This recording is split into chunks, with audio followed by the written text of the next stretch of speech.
Hi, Miss Jane. Ako nga pala si Jeric, taga rito sa Mindanao. 21 years old na sa kasalukuyan.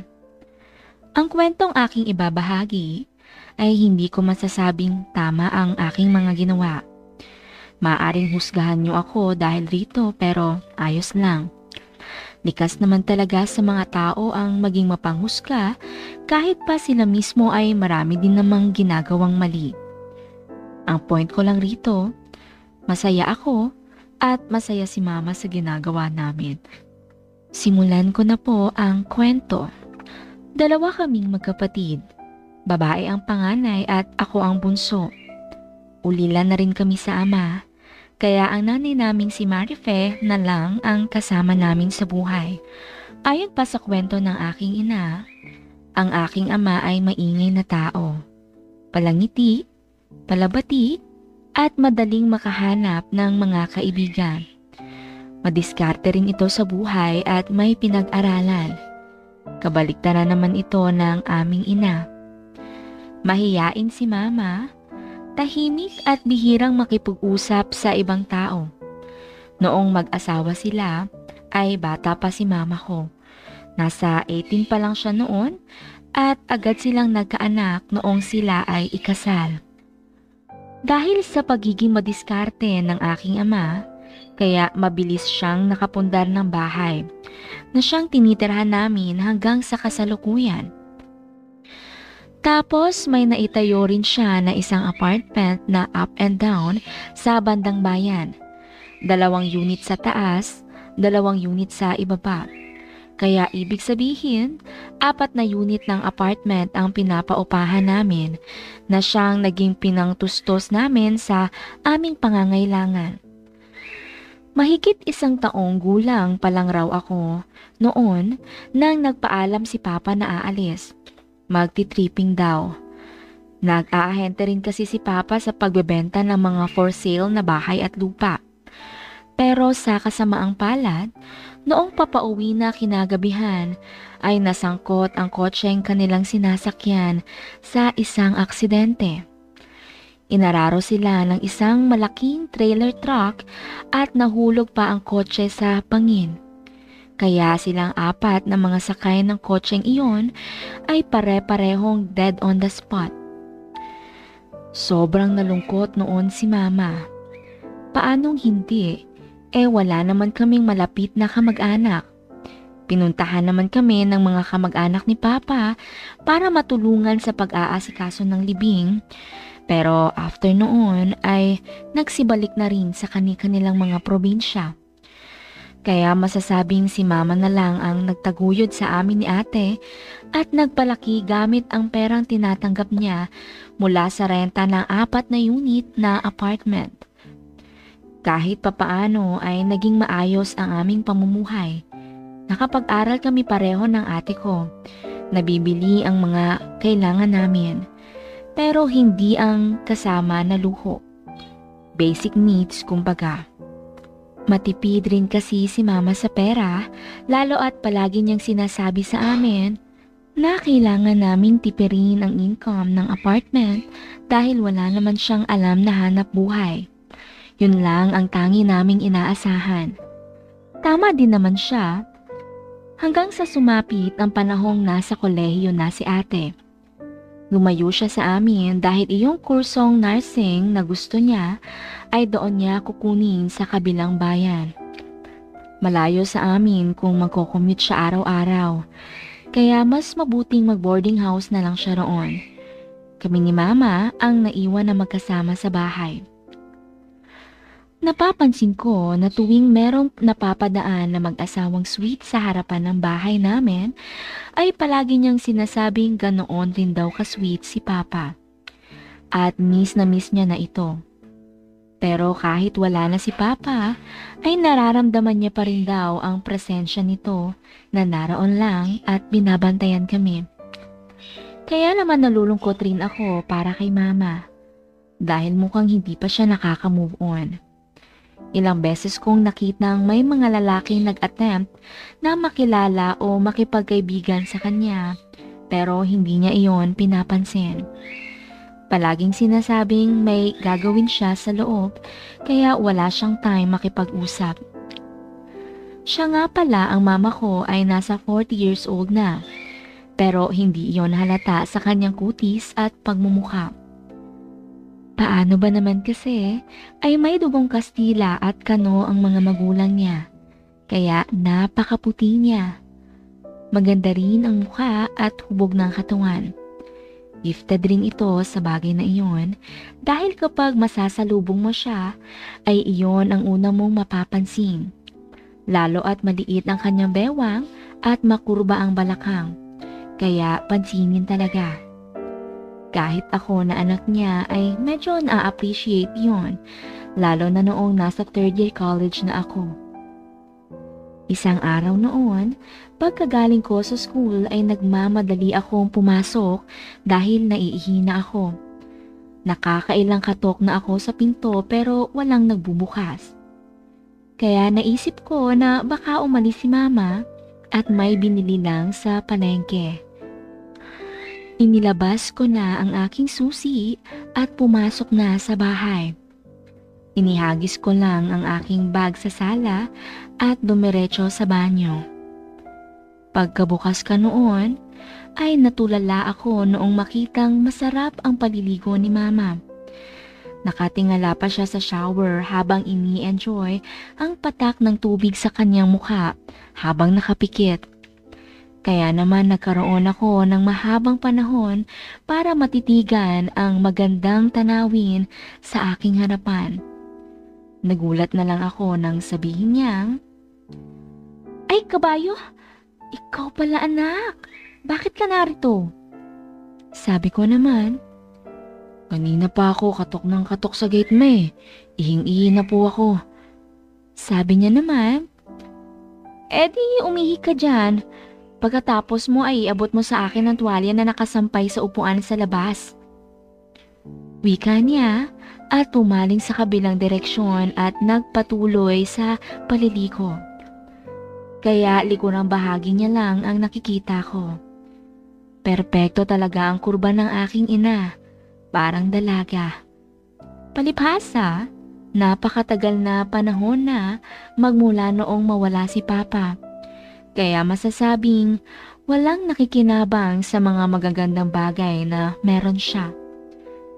Matapos kong maglabas ng tubig sa aking katawan, ay kinuha ko na ang tuwalya at isinabit sa sabitan sa loob ng banyo.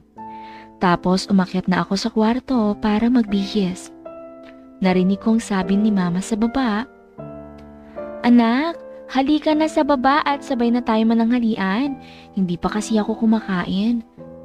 "Okay po ma." Sagot ko naman at bumaba na.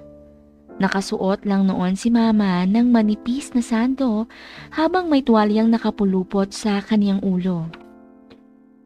"Kumusta ang school anak?" "Ayos naman po ma, kaso medyo nahihirapan ako pagdating sa math at reading comprehension." "Ano ka ba anak? Yung subject na math ay formula ang kailangan mong tandaan dahil kapag memoryado mo ang formula, kahit pa anong problem ang ilapag sa harapan mo ay kayang-kaya mo na yan. Tapos sa reading comprehension naman, ang technique dyan, magbasa ka ng mga short story kapag nasa bahay ka lang para mahasa ka sa pag-intindi sa binabasa mo." Paliwanag pa ni mama. Noong matapos akong kumain ay sabi niya, "Sige na anak, ako na bahala. Maghugas ng mga pinagkainan natin. Matulog ka na lang muna para makapagpahinga ka. Tapos saka ka magbasa pagkagising mo. Dito lang ako sa baba at maglilinis ako ng kuko. Humahaba na naman ng kuko ko kaya nariyan na naman ang mga ingrow na kailangan alisin."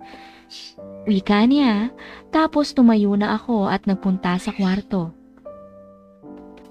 Pagkahiga ko ay unang pumasok sa isipan ko ang nakita ko sa banyo. Tapos iyong tanawin naman sa lamesa habang kumakain ako. Manipis kasi talaga ang suot ni mama, kaya naman nabuhay ang dugo ko. Hanggang sa hindi ko namamalayang, ginagawa ko na ang bagay na iyon sa aking sarili. nakaramdam ako ng panghihina noong makatapos kaya naman nakatulog ako ng mahimbing. Kinahapunan, halos mag-aalas 6 na ako noong magising. Pagkababa ko ay naabutan ko si Mama na nasa sala. Hawak niya ang malaking larawan ni Papa. Kinakausap niya iyon para bang binabalitaan niya sa mga nangyayari sa amin. Ikinukwento niya ang tungkol sa akin, pati ang pag-aaral ni ate. Graduating na rin kasi noon si ate ko. Naawa ako kay Mama dahil ramdam ko ang pangungulila niya kay Papa. Kung para sa iba ay para siyang baliw sa kaniyang inaasal, pero para sa akin ay hindi. Sarili niya iyong paraan para mapaglabanan ang sobrang pangungulila sa aking ama. Hindi lang pagmamahal ni Papa ang namimiss niya. Malamang kasama na rin ang pisikal na kalinga. Normal na sa akin na makita siyang ganon, kaya hindi na siya nagugulat kapag nagsasalita ako sa may hagdan. Ma, may snack na tayo? Sabi niya naman, wala anak, pero nakapagsaing na ako. Kumain na lang tayo ng maaga kung nagugutom ka na. Nagugutom na rin ako eh. Sige po. Wika ko pa at lumabas na muna. Habang naroon ako, ay sinundan ako ni Mama sa labas. May hawak siyang pera. Anak, parang gusto kong uminom. Bili ka naman ng gin, yung 4 kantos, tapos mani 30 pesos. Juice na rin pala para may pang chaser tayo sa gin. Ha? Pati ako ma, papainumin mo? Oo naman, hindi ka na bata ah. Pwede ka nang uminom basta wag lang sosobra at wag palagi. Okay po. Sagot ko pa at bumili na nga sa labas. Pagkabalik ko ay nasa kusina na si Mama. Nakahain na ang pagkain roon kaya agad na ako umupo at kumain. Panay ang kwento ni Mama na noong panahong nabubuhay raw si Papa ay madalas rin daw silang mag-inuman na dalawa. Napakagalante raw ni Papa dahil mamahaling alak ang binibili. Tapos kung hindi lechon manok ay lechon baboy ang pulutan nila. Isa raw iyon sa namimiss niya kay Papa. Ako naman ay nakangiti lang habang nakikinig sa mga kwento niya tungkol kay Papa. Hindi ko na kasi naabutan si Papa dahil baby pa nga ako nung mamatay iyon. Kaya nakikilala ko na lang si Papa sa mga kwento ni Mama. Si ate naman ay 1 taon lang ang tanda sa akin, kaya ganun din siya. Wala ring maalala kay Papa namin. Patapos makakain ay sabi ni Mama, Anak, mag-set up ka na ng inuman natin sa sala. Maliligo lang ako. Nainitan ako bigla eh. Para naman kahit mainit ang alak sa katawan ay hindi ako manlagkit. Noong nasa banyo na si Mama, ay nagtimpla ako ng juice sa pitchel. Tapos naglagay ng ice cube sa Coleman para naman doon na lang kukuha. Madali kasing matutunaw kung nasa mangkok lang ilalagay ang yelo. Noong matapos na si Mama maligo, ay agad na siyang umupo sa tabi ko. Nakasando lang uli siya ng kulay puti at luma, kaya napakanipis lang noon at maluwag. Tapos pink na shorts na maiksi. Nagsimula na nga kaming mag-inuman. Noong makadalawang oras kami ng inuman, ay nag-on si Mama ng stereo at nagpatugtog ng music na paborito nila ni Papa. Tapos noong muling umupo ay pumikit siya at umiindayog ang ulo habang nagaham kasabay ng music. Ramdam ko ang pangungulila niya kay Papa, pero hindi ko alam dahil tila biglang nag-iba ang pakiramdam ko noong mapatingin ako sa magagandang tanawin sa aking harapan. Tumayo ako bigla at tumapit sa kanya, sabay hawak sa kanyang hita. Napamulat siya at sinabing, Anak, anong ginagawa mo? Nataranta ako at hindi alam kung ano ang sasabihin.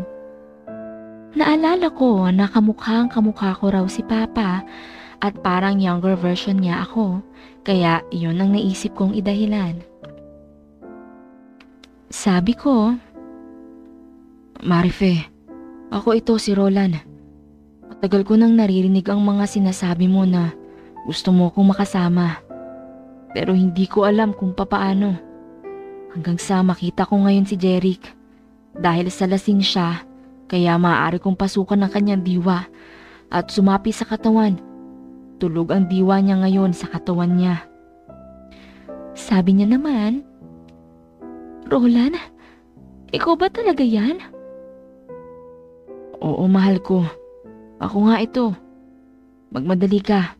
Dahil kapag nagising ang diwa ni Jeric, ay mailalabas niya ang kaluluwa ko sa kanyang katawan.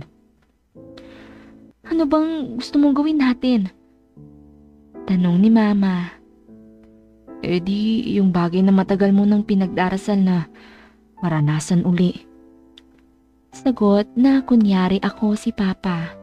Sabi niya naman, eh di, tara na sa kwarto. Dali-dali niya nga akong hinila sa kwarto niya at agad inalis ang lahat ng sagabal at tinawid na ang distansya sa aming mga labi. Medyo nagulat pa nga ako at hindi makapaniwala sa mga nangyayari. Hindi ko inaasahang maniniwala si Mama sa sinabi kong iyon. Dahil sa matagal na rin akong sabik sa kanya, kaya agad ko nang sinimulan ang mga bagay na madalas kong isipin bago ako matulog. Talagang iyon ang unang beses na pagkakataon na magamit ko ang aking talento sa ganoong bagay. Narinig ko pa ang mga salitang sinabi ni Mama. Binabanggit niya ang pangalan ni Papa at nagpapasalamat dahil sa pagdalaw nito sa kanya. Makalipas ang isang oras ay muli kaming bumalik sa sala. Sabi ko sa kanya, Arife, lalabas na ako sa katawan ng anak natin dahil malapit na siyang magising. Wala siyang maaalala sa lahat ng ginawa natin kanina. Kaya ipanatili mo sa iyong lihim. Oo, mahal ko. Kailan kita uli makakasama? Sabi ko naman, kapag lasing si Jeric, ay doon lang ako pwedeng pumasok sa katawan niya dahil natutulog ang diwa niya. Okay, sige mahal ko. Tatandaan ko yan. Wika niya, tapos bigla akong sumandal sa sofa at nagpanggap na parang nahimatay. Tapos bigla na rin akong gumising. Sabi ko, Hala, Ma, sorry nakatulog ako. First time ko kasing uminom ng gin, kaya nalasing ako agad. Parang akong nawalan ng malay eh. Sabi niya naman, ayos lang yun anak. Naubos na rin naman natin ng alak bago ka nakatulog. Ganun po ba? Grabe, sobrang lasing yata ako. Parang pagod na pagod ang pakiramdam ko eh. Sige anak, umakyat ka na sa kwarto mo at matulog ng mahimbing. Sa weekend ay mag-iinom ulit tayo para ma-practice ka. Huh? Bakit ko kailangan mag-practice? Kunyaring gulat na tanong ko. Para kapag a-attend ka ng mga celebration ay hindi ka madaling malasing. Ganun po ba? Sige po, akyat na po ako. Wika ko pa. Pagkarating ko sa kwarto ay abot tenga ang aking ngiti at hindi makapaniwala sa mga nangyari. Parang ako na talaga ang pumalit kay Papa. Noong sumapit ang Sabado, maaga pa lang ay nagpaihaw na si Mama ng liempo pang pulutan namin. Tapos kinagabihan ay nag-inuman uli. Noong maramdaman kong tipsy na ako dahil sa alak, ay agad na akong nagpanggap na si Papa Roland. Abot tenga naman ang ngiti ni Mama at nagpapasalamat dahil dinalaw siya ulit ni Papa sa pamamagitan ko. Hingilan niya ako agad, papaakyat sa kwarto nila at muling sinimulan ang bagay na matagal na niyang gustong gawin ng madalas. Noong makatapos, ay muli niya akong ibinabalik sa sofa at pinapasandal roon. Saka ako gigisingin at sasabihing umakyat na at matulog. Magmula noon ay palagi nang masigla ang araw ni Mama. Sa isang linggo ay 2 beses kaming nag-iinom. Pero hindi namin nauubos ang isang bote ng gin dahil nagpapanggap ako agad na sinapian ni Papa para diretso na sa main event. At magpahanggang ngayon ay patuloy pa rin kami sa aming ginawa ni Mama. At wala siyang kaalam-alam na ako lang talaga ang kasama niya palagi at hindi si Papa. Wakas. Ayun, my loves. Dito na po nagtatapos ang kwento ng lihim ni Sir Jeric ng Mindanao. Sana'y iyong nagustuhan ang kwentong ito. Bago matapos ang videong ito, ay sana mag-subscribe ka na rin muna para makasama pa kita sa iba pang maraming mga kwentong i-upload ko rito. Salamat my loves ha! See you in the next story. Bye-bye and take care!